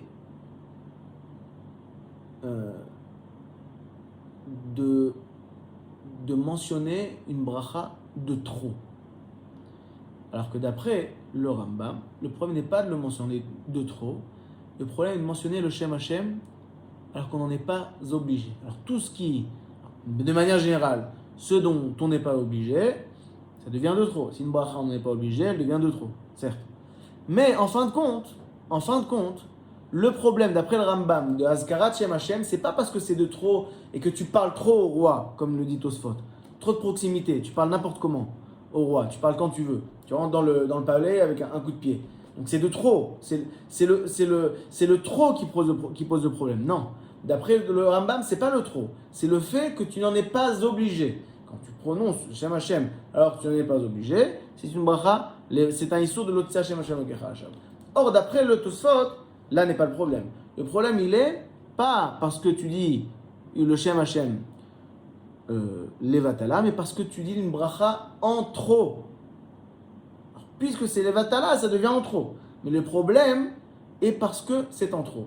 Et le fait de trop parler à Akadosh Baruch Hu, c'est une forme de zilzoul. Cela étant dit, nous pourrons revenir sur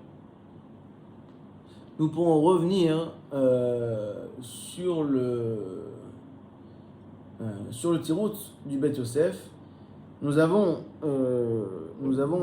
appris à travers la Raya Tosfot et le Tirout du Bet Yosef la chose suivante. Nous avons appris qu'une bracha qui en tant que telle est enatzrecha, mais que je dois refaire en vertu du principe de Safek d'Oraita la Khumra. D'après le Rambam, cette bracha devient, à cause de ce klal de Safek d'Oraita la Khumra devient une bracha tzricha. Alors que d'après Tosfot, cette bracha reste une bracha she'ena tzricha. On a dit, c'est pour ça que Tosfot n'a pas accepté le tirout du Rambam dit par le Kesef Mishneh. Alors, quel est le problème? Quelle est la discussion? La discussion est exactement celle-ci. Quand on dit Safek de Oraïta la Khumra, fais comme si tu étais sûr de ne pas avoir dit Emet Viatzi, donc dans le cas de Emet Viatzi. Ça veut dire quoi? Quand je dis fais comme si tu en étais sûr. En fin de compte, il y a bien un tzad que je l'ai vraiment déjà dit, ce Emet Viatzi. Ça veut dire, prends le risque, au contraire, ne prends pas le risque de ne pas l'avoir dit. Et donc, tu vas dire une bracha, quitte à la dire de trop, il ne faut pas prendre le risque. Puisque c'est un issur de Oraïta, qui est chamou, ça fait que d'Oraïta la Khumra veut dire, ne prends pas de risque. Et donc, répète de trop peut-être. Peut-être qu'en fin de compte, il s'avérera que ce sera de trop. Mais ne prends pas de risque et donc répète. Peut-être, ce sera peut-être une répétition. Répète une bracha pour ne pas prendre de risque.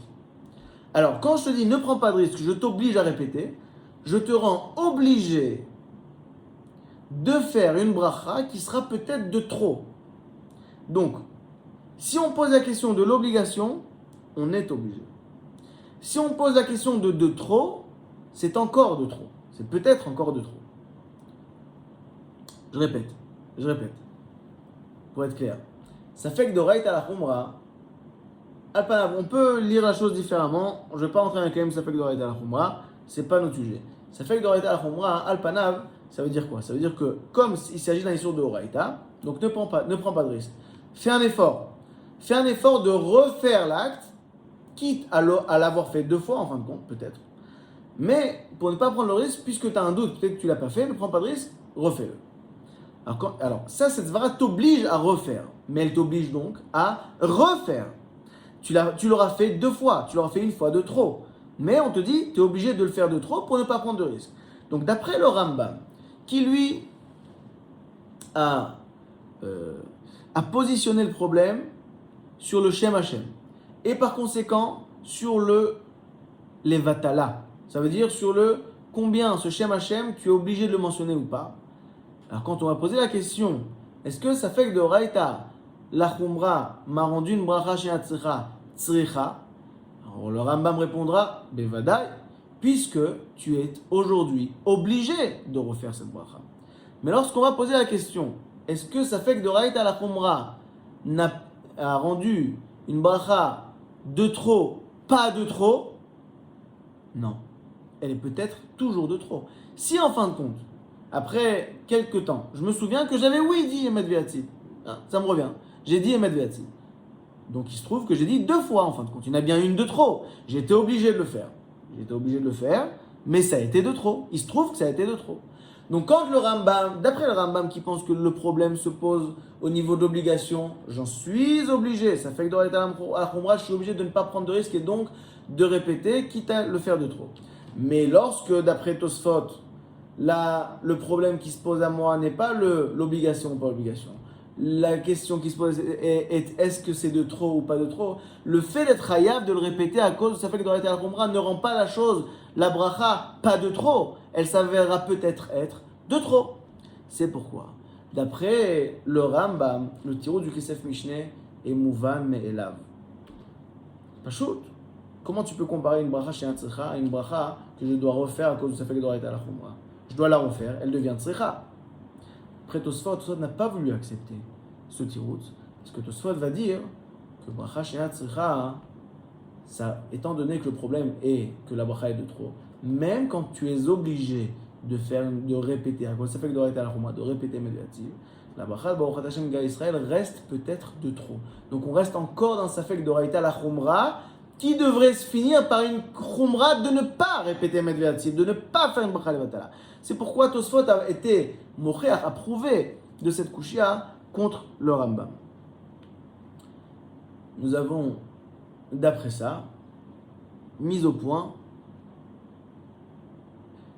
Bon, il est tard, mais on peut continuer. Je vais dire peut-être en une minute, en 30 secondes. On a une autre maroquette entre Tosfot et le Rambam. Vous savez que quand on fait une bracha chez un tzricha ou bracha levatala, il me paraît inadvertance. Il faut dire juste après Baruch Shem Kod Malchuto Olam Vaed. D'après Tosfot, Baruch Shem Kod Malchuto Olam Vaed ne rend pas la bracha qui a été ena tzricha tzricha. Voilà ce qui est marqué dans Tosfot, dans le tour. C'est une forme de. Comme si on disait j'avais aucune intention de faire. D'être mésalzé. D'accord? Mais le Rambam, quand il ramène cette halakha, le Rambam dit que le bracha chez tzricha, quand on dit il faut dire Baruch Shem Kod Malchuto Olam Vaed pour que la bracha chez tzricha devienne plus levatala. C'est comme un tikkun, ça devient un sarin bracha levatala, plus levatala. Alors, d'après ce qu'on dit, c'est talou echad basheni. Je ferme la parenthèse parce qu'on n'aura pas le temps, il est vraiment très tard, on n'aura pas le temps de s'arrêter là-dessus. En tout cas,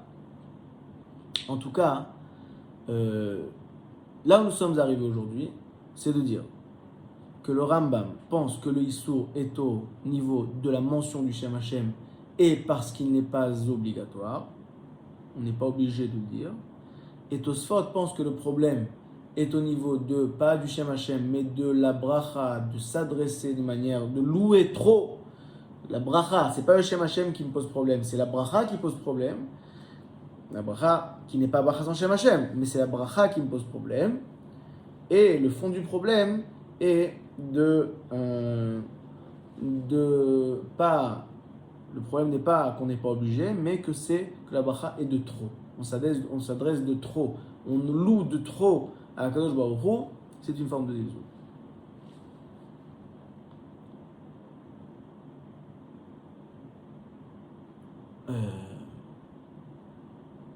Alors on peut déjà commencer.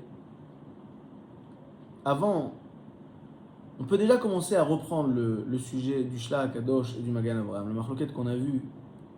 Est-ce que le chiyuv de Mea Brachot est un chiyuv qui justifie, qui rend une bracha ena tzricha tzricha ou pas?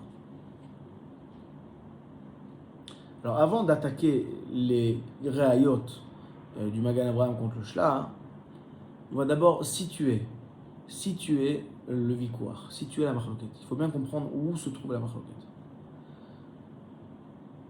Quel est le chilouk? Donc là, on a une marloquette entre le Shla et le Magan Avraham. Est-ce qu'on fait ou pas une différence entre un chiyuv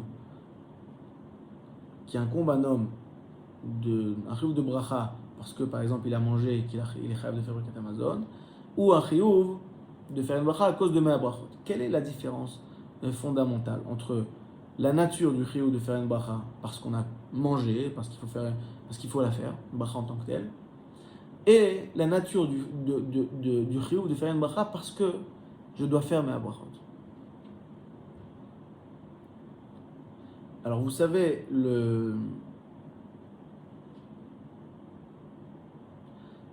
lorsqu'on fait un acte,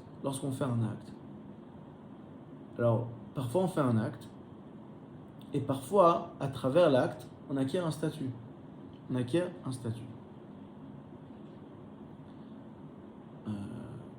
Parfois, le statut change la nature de l'acte.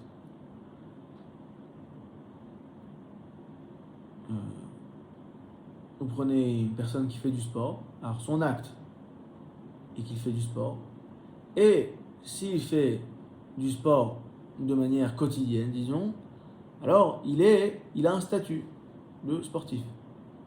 Vous pouvez avoir deux personnes qui font du sport, une qui le fait régulièrement, à travers son acte, il acquiert l'état, le statut de sportif, et la seconde qui a fait un acte, le même acte, exactement le même acte, mais qui n'a pas acquis, à travers son acte, un statut. Il a fait un acte.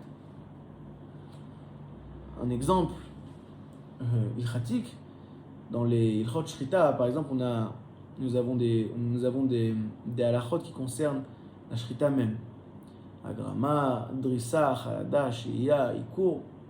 Ça sont des halachot. Si vous filmez la shrita, vous voyez, la shrita est différente. C'est pas la shrita. L'acte est différent. Mais il y a un autre psoul dans shrita. Koach Gavra. C'est-à-dire que si une personne tenait un couteau qui lui est tombé des mains, ça lui est tombé des mains. Et en tombant des mains, ça fait une shrita mehoudar, la meilleure shrita qui soit. Ça lui est tombé des mains. La shrita est psoula. Pourquoi la shrita est psoula? Parce que personne n'a été shochet. Autrement dit, dans la shrita, on a besoin de l'acte, que l'acte soit fait dans les règles de l'art. Et on a besoin que la shrita soit faite par une personne qui, en faisant l'acte, prenne le statut de shochet.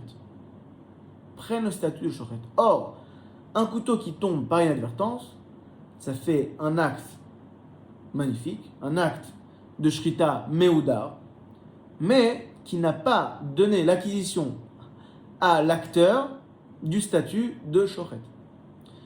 Le chiyuv de brachot, de faire une bracha parce qu'on a mangé du pain, birkat hamazon, c'est un chiyuv de faire un acte. Le chiyuv de dire mea brachot par jour, c'est un chiyuv d'être une personne qui a dit mea brachot à la fin de la journée. C'est un chiyuv de shvach. Il faut, quand je dis une bracha, je fais l'acte et j'acquiers, je m'approche du statut d'avoir été la personne en fin de journée qui aura dit 100 personnes. Donc ce qui m'intéresse, c'est pas l'acte, c'est sa conséquence.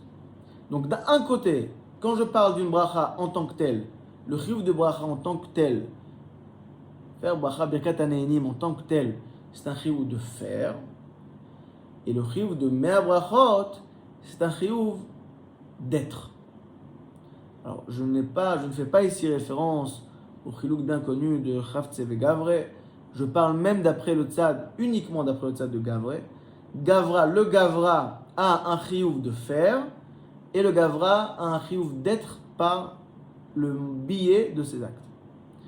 Mea brachot, c'est un chiyuv d'être une personne qui a fait mea brachot. Faire pour en arriver à la conséquence. Le chiyuv d'une bracha qu'on fait pour boire un verre d'eau, c'est un chiyuv de faire, pas d'être une personne qui a fait chacun habite varo sur le verre d'eau. C'est un acte. Donc l'un concerne l'acte, l'autre concerne la personne.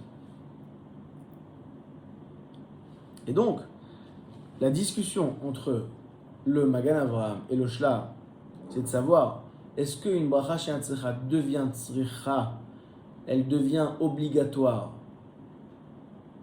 Est-ce que le fait d'être hayav, d'être par les actes, rend une bracha tzricha ou non? Uniquement le fait de faire rend une bracha tzricha. Ça se joue au niveau des actes, au niveau de l'être. Qu'est-ce qui rend une bracha tzricha? Et alors là, le chemin est tracé. Pourquoi le chemin est tracé? Parce qu'on a vu la marloquette entre le Rambam et le Tosfot. Est-ce que le Issour de bracha chez tzricha et le Issour de prononcer Shem Hashem alors qu'on n'en est pas obligé, ou alors le Issour est de dire une bracha de trop.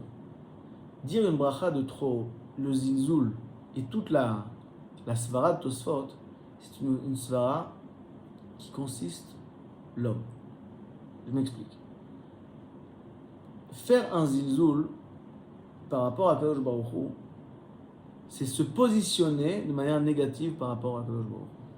C'est-à-dire que quand tu fais un shvach de trop, tu réveilles une proximité déplacée. C'est pas ton copain. Mais si on m'a obligé de venir 100 fois par jour, 100 fois on m'a dit loue à Kadosh Baruch Hu, soit quelqu'un qui a loué à Kadosh Baruch Hu. Donc ça concerne l'homme. L'homme doit le faire. Alors là, il n'y a plus de zilzoul possible. Il n'y a plus de zilzoul possible parce que j'ai été appelé pour être Meshaber à Kadosh Baruch Hu. D'après le Rambam qui a lu le problème de bracha chez tzricha au niveau de l'acte, pas le zilzoul, c'est un acte de Issour. C'est un acte de Issour. Alors là, tzricha ve'ena tzricha se mesure uniquement au niveau de la bracha même. Je vais peut-être être encore plus précis. Je vais être plus précis.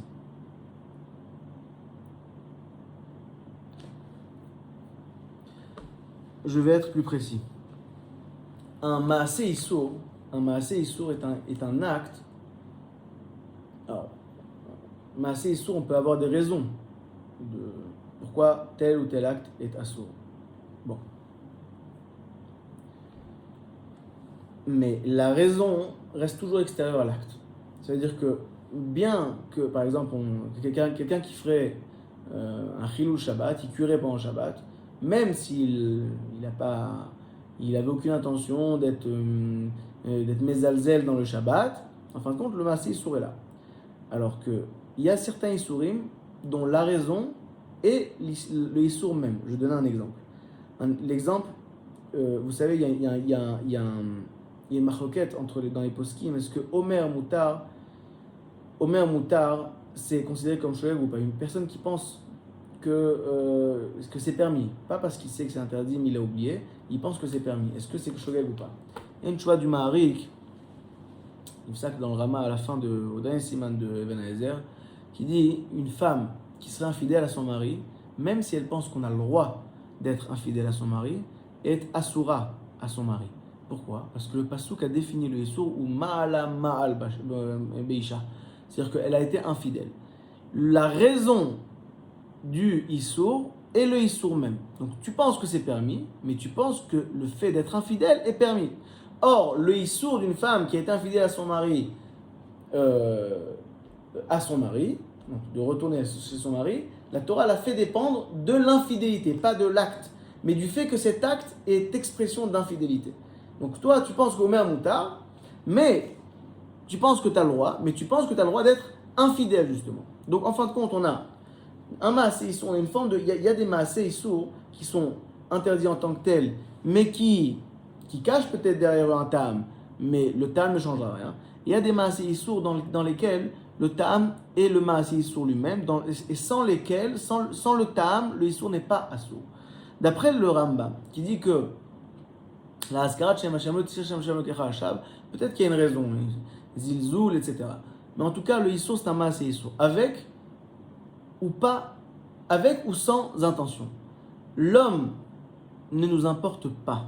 Ce qui nous importe, c'est son acte. Il y a un acte qu'il ne faut pas faire. Tu savais pas. Alors, on ne va pas te punir de la même manière. Mais l'acte est un maaseh issour, quoi qu'il en soit. C'est pas à l'homme qu'on demande de ne pas être mezalzel. C'est à l'homme qu'on demande de ne pas faire tel ou tel acte. Alors que d'après Tosfot, que le issour est le zilzoul même. Comme le machal, cette personne qu'on a lu tout à l'heure, qui avait des dinarés zahav et qu'on est mishaber avec des dinarés kesef. Donc il n'y a pas de issour en tant que tel d'être mishaber à Kadosh Baruch Hu. Mais il se trouve que d'être mishaber trop, c'est un zilzoul. Donc le issour est le issour même. Le zilzoul est le issour même. D'après Tosfot, on te demande de ne pas être une personne qui fait du zilzoul. Donc c'est le fond qui m'intéresse, c'est pas l'acte. Quand je fais une bracha chez Natsricha, mais que je suis obligé de faire à cause du principe de chiyuv de mea brachot, alors là je ne suis pas dans zilzoul, je ne suis pas mezalzel. Pourquoi je ne suis pas mezalzel? Puisqu'on m'a demandé de faire mea brachot. Mais d'après ça on comprendra la svara du shla. Mais d'après le Rambam qui dit que c'est l'acte qui m'intéresse. L'acte de Askarat Shem Hashem Lashav. C'est l'acte, c'est pas ton état d'esprit qui se cache derrière l'acte. C'est l'acte. Avec ou sans état d'esprit, peu importe. C'est un maaseh issour. Alors la question n'est pas de savoir est-ce que... Alors le fait d'être chayav de mea brachot, qui est un chiyuv qui concerne l'être de la personne, et pas pas les actes de la personne, mais l'être de la personne, comme on l'a dit. Là, ce chiyuv-là ne pourra pas rendre une bracha chez tzricha, puisque moi je juge des actes. Est-ce que tu es chayav ou tu n'es pas chayav de faire cette bracha? Réponse, tu n'es pas chayav. Oui, mais j'ai un chiyuv d'être une personne qui a fait 100 brachot à la fin du jour, à la fin de la journée. Certes, Mais le issour de Shem Hashem Elokecha Lashav est un issour qui ne peut pas être impacté par ton chiyuv d'être. Il faut qu'il soit impacté uniquement par ton chiyuv de faire. Alors que d'après le Tosfot, qui pense que la mahout du issour de Bracha She'atzecha est un issour bamahout qui concerne le zilzoul, la personne, l'état d'esprit, le statut de la personne, alors le chiyuv de Mea Brachot qui concerne lui aussi l'être et le statut de la personne, aura oui un impact sur une bracha she'atzricha et la rendra par ce biais bracha tzricha. Voilà, j'espère que j'étais assez clair. Voilà comment nous allons expliquer d'abord, dans un premier temps, la discussion entre le Magan Avraham et le Shla. Est-ce que la question se joue au niveau de l'être, bracha she'atzricha, c'est ne sois pas une personne qui fait un zilzoul, ou bracha she'atzricha et ne fais pas l'acte de Shem Shamayim Levatala. Si on est dans ne sois pas une personne qui fait un zilzoul, Tosfot, alors lorsque je suis une personne qui ne fait pas un zilzoul parce que justement je dois être une personne qui a fait 100 brachot par jour, donc mon être n'est pas là en train d'être mezalzel, il n'y a plus d'issou. Mais si je suis dans l'optique du Rambam, ne fais pas, alors je ne dois mesurer le chiyuv qu'en fonction de il faut faire ou il ne faut pas faire, pas en fonction de il faut être à travers les actes ou il ne faut pas être à travers les actes. Il y a pas mal de choses encore à ajouter. Bon, on n'aura pas le temps. On va rester dans l'essentiel. Par rapport aux kushiot du Magan Avraham sur le Shla. Les deux kushiot de la Gemara de Yuma et la Gemara de Yuma et la Gemara et la Sugya de Soda Shishit, dans lesquels on voit qu'on n'a pas pris en compte le éther de Mea Brachot, alors que le Shla l'a pris en compte. Alors, rapidement, la Gemara de Menachot Daf Vav et le Shulchan Aruch Siman Chafé nous donne la halakha très connue qu'il ne faut pas parler entre Tfilin Shel Yad et Tfilin Shel Rosh. Dit le Taz, parce que si tu parles entre Tfilin Shel Yad et Tfilin Shel Rosh, tu vas être Gorem Bracha She'atzricha, d'après l'avis du Shulchan Aruch, qui pense qu'il ne faut pas faire une bracha sur Tfilin Shel Rosh, seulement sur un appareil. Donc si tu te mets à parler entre les deux brachas, entre les deux Tfilin, tu fais donc une bracha, tu es Gorem Bracha She'atzricha. Ce nusach-là, les maaseh, cette raison-là, qui justifierait le issour de parler entre les deux Tfilin, est marqué dans le Tosfot Nachouin Daf Pezayin et dans le Rosh, Nechot Tfilin Siman Tetvav. Mais les maaseh, on a toute une liste de Rishonim qui ne sont pas d'accord avec ça. Et je vais Bezrat Hashem le dire rapidement. Là, d'abord, Barosh ou Barishona, Rashi qui se trouve dans Menachot Daf Vav, Rashi dit que la Gemara qui dit il est interdit de parler entre Tfilin Shel Yad et Tfilin Shel Rosh. Ici, Vera Beyado, Vechozam Rocha, Milchama, dit Rashi, pourquoi? Parce que de peur, étant donné que tu parles entre Tfilin Shel Rosh et Tfilin Shel Yad et Tfilin Shel Rosh, donc tu t'obliges forcément à faire une nouvelle bracha. Et si tu oublies de refaire la bracha avant de mettre Tfilin Shel Rosh, te voilà dans le Issour. Mashma, mais forage, que si Bassof, je n'oublie pas, je me souviens de faire la bracha avant de Tfilin Shel Rosh parce que j'ai parlé entre les deux, il n'y a pas de Issour. Le Issour, il est parce que Issour de la Fsik, au milieu d'une mitzvah, mais le Issour spécifique entre les Tfilin vient du fait que de peur que j'oublie de faire la bracha. Tosfot Bamakom, dans Daf Vav, dit apprendre du Issour de bracha she'atzricha. Tosfot Bamakom ramène le Rashi, Mashma qui est d'accord, bien que un Tosfot au-dessus, on peut être dan là-dessus, en tout cas, il ramène Rashi. Tosfot Ishanim dans Yuma Daf Vav sur la Gemara de Yom Kippour, Tosfot Ishanim dit il faut puisqu'on a appris le klal de bracha she'atzricha, une personne qui ferait la shrita de plusieurs behemoth, assourd de parler entre les behemoth. Pourquoi? Parce qu'en parlant, t'es gorem bracha she'atzricha. Mais il ne dit pas ça uniquement. Il dit assour de parler entre les deux shritot. Je vais vous lire le lachon. מכאן יש ללמוד השוחט הרבה בהמות ועופות ביחד, אסור להשיח בין שחיטת עוף לחברו, כדי לחזור ולברך. On n'a pas le droit de parler pour refaire une bracha, avec l'intention de refaire une bracha. Et ce lachon, on le retrouve dans le Tosfot Yeshanim, dans le Rosh.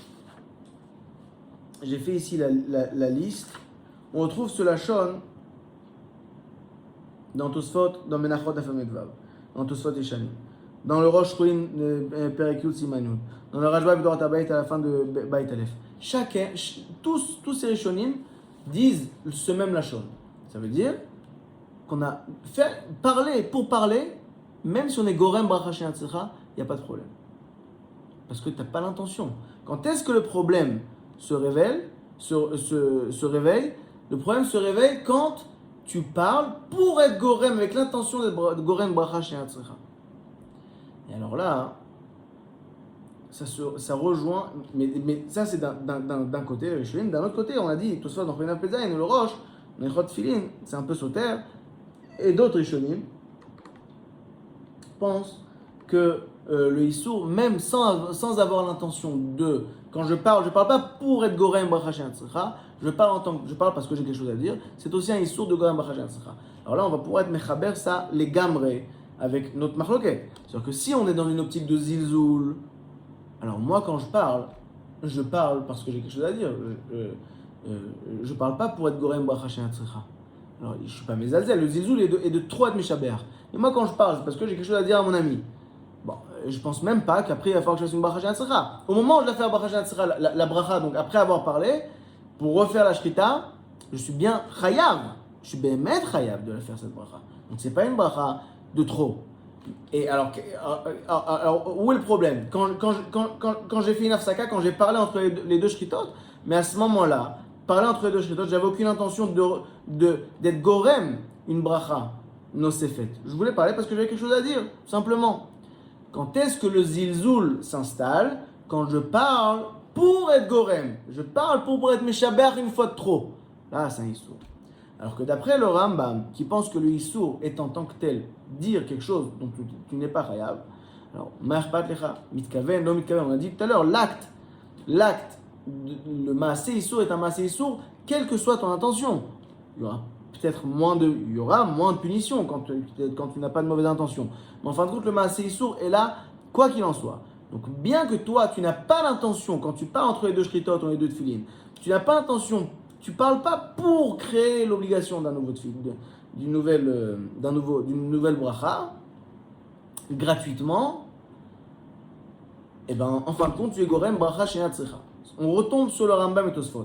On peut poser la question d'après Tosfot, dans l'histoire de Souda Shlishit, dans l'histoire du Sefer Torah, non plus, j'ai pas l'intention de faire une bracha she'en tzricha. Je sors le Sefer Torah parce qu'il faut que je lise le Sefer Torah Mitoch HaKtav. C'est vrai. Mais c'est incomparable. Pourquoi c'est incomparable? Parce que lire une bracha, sortir un nouveau Sefer Torah, ça veut dire faire une nouvelle bracha. C'est direct.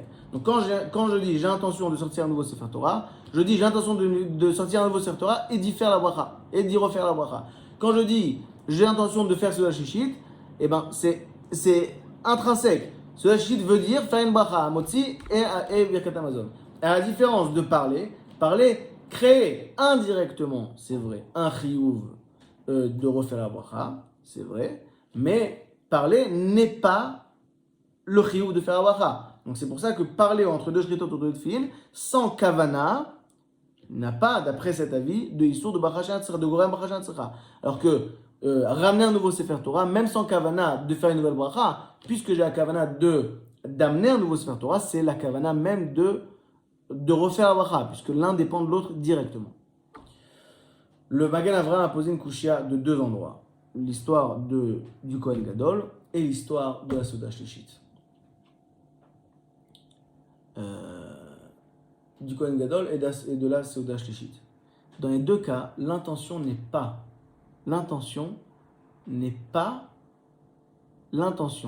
n'est pas de gagner des Mea Brachot. L'intention est, dans le cas de Yom Kippour, lire la Torah Mitoch HaKtav. L'intention est, dans le cas de Souda Shlichit, ne pas perdre le chiyuv de Souda Shlichit, mais je n'ai pas l'intention de faire les Mea Brachot. Dira le Shla HaKadosh, tout est une question d'intention. C'est vrai, les Rishonim qui parlent de Souda Shlichit et la Gemara qui parle du Kohen Gadol par rapport au Sefer Torah n'a pas mentionné cette justification, ce justificatif de Bracha She'en Tzricha. Ce n'est pas une bonne raison, ça ne justifie pas. Pourquoi ? Parce que la raison pour laquelle le Gadol cherche à ramener un nouveau Sefer Torah, c'est pour lire à l'intérieur. Il n'a aucune intention de gagner les Mea Brachot. La raison pour laquelle on coupe une Seuda en deux, c'est pour avoir le chiyuv de Mea Brachot, de Seuda Shlichit, pas pour être Mechayev Mea Brachot. Quand est-ce que j'ai dit, moi le Shla, quand est-ce que j'ai dit que le chiyuv de Mea Brachot peut justifier une bracha she'en tzricha et la rendre tzricha quand je le fais pour cette intention? Et c'est les shitatam. Ça veut dire, de la même manière qu'on a vu certains Rishonim qui pensent que quand je parle entre deux tefilin ou entre deux shritot, sans intention, je n'ai pas de chiyuv, je n'ai pas de issur de bracha she'en tzricha. De la même manière, inversement, quand je fais une bracha she'en tzricha pour gagner mes brachot et qu'à travers cela, ça devient une bracha tzricha, il faut en avoir l'intention. Et dans les deux cas, pourquoi l'intention est tellement importante? Parce que la kavana, parce que le issour à la base est un issour qui dépend de l'être, comme on l'a dit. Pas du faire, mais de l'être. Du zilzoul, de l'être. C'est une question de kavanot du début jusqu'à la fin. Le issour n'est pas différent du tam. D'après Tosfot, on est toujours dans l'optique de Tosfot. Donc je veux savoir quel est ton tam. Si toi, tu as l'intention de faire ton chiyuv de Mea Brachot, donc dans ce contexte, dans cet état d'esprit, il n'y a pas de zilzoul, il n'y a pas de problème. Mais si tu as une autre intention qui n'est pas valable, qui ne justifie pas une bracha she'en tzricha, et que, agav, mais tu n'y as pas pensé, tu gagnes un chiyuv de Mea Brachot, tu es donc dans un contexte de zilzoul par rapport au shvachim de HaKadosh Baruch Hu, par rapport à HaKadosh Baruch Hu. Puisque toute une question de point de vue, d'état d'esprit. Je cherche l'état, l'être, pas le faire. Alors que d'après le Rambam, et donc d'après ça, la kushia du Magan Avraham n'est plus une kushia. Parce que dans les deux Gemarot, l'intention de cette personne n'est pas de gagner les Mea Brachot. Quand est-ce que le Shla a permis de faire cela? C'est quand il le fait pour gagner les Mea Brachot. Alors que d'après le Rambam, et donc c'est le Magan Avraham les Shitato. Le Magan Avraham qui au début n'a pas voulu comparer le chiyuv de bracha, le chiyuv de Mea Brachot, et donc n'a pas voulu le rendre une bonne justification à une bracha she'en tzricha pour la rendre bracha tzricha. Les shitato, il a posé sa kushia. C'est-à-dire que lui, il se dit, l'intention ne change rien, c'est l'acte qui compte. On est d'après le Rambam. Le tam, c'est bien, mais ça ne fait pas partie de l'acte. Une avéra transgressée, même sans mauvaise intention, est une avéra. À la différence de Tosfot, qui a dit que dans notre cas, la mahout du issour, c'est la kavana. Là, le issour en tant que tel est indépendant du tam. Donc tu vois dans la Gemara que Mea Brachot ne justifie pas une bracha she'en tzricha, donc ça ne justifie pas. Et je ne pourrais pas, dit le Magan Avraham, accepter d'être mechalek entre un cas où je suis mitkaven à Mea Brachot et un cas où je ne suis pas mitkaven à Mea Brachot. Voilà. J'ai été un peu long à Emeti, j'ai raccourci pas mal de détails, peut-être très importants, mais on n'a pas le choix, 1h43, c'est un peu long. Bon, Bezrat Hashem, j'espère que j'étais assez clair. Encore une fois, je le répète, je suis ouvert à toute remarque. Vous pouvez passer par Rav Ophir Toboul, qui fera passer les remarques. Bracha ve'atzlacha, kol tuv.